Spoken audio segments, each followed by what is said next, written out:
Blue Eyes in the Rain. The rain had started just after sunset, falling softly over the empty country road like the sky itself had grown tired. The headlights of passing cars stretched long across the wet pavement, disappearing into darkness. Inside a small sedan, a young couple drove quietly. The woman sat in the passenger seat, gently turning around every few minutes to look at the baby sleeping in the back seat.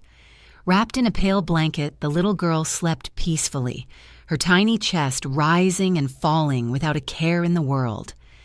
"She finally fell asleep," the mother whispered with a tired smile. The father laughed softly. "After crying for 2 hours, I'd hope so." The road ahead curved sharply through the trees. The rain became heavier. Then, in a single moment, everything changed.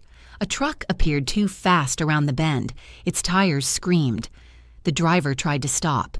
The father barely had time to turn the wheel. Metal exploded against metal. Glass shattered into the night. The sound of the collision echoed through the empty road before silence swallowed everything. Rain continued to fall. Minutes later, a woman driving home from a late shift slowed her car when she noticed smoke rising near the ditch. Her hands trembled as she stepped out into the cold rain. "Oh my God!" The car was destroyed. The truck sat twisted further down the road. She ran closer, her breath shaking. There was nothing she could do for the couple in the front seat. Then, a sound, soft, small, crying. She froze. No! That couldn't be possible.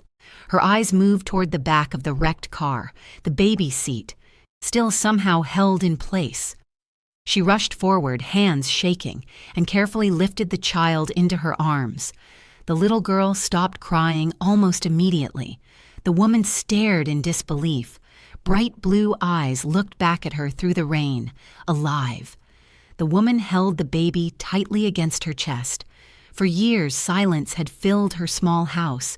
No children, no family, just empty rooms and quiet nights she had learned not to think too much about. But standing there in the cold rain, with the sound of distant sirens slowly approaching, something inside her changed. The baby reached out with tiny fingers and held onto her coat. The woman began to cry. "I've got you," she whispered softly. "You're not alone anymore." The rain continued falling as flashing red and blue lights slowly appeared in the distance. But for the first time in a long time, neither of them felt completely alone.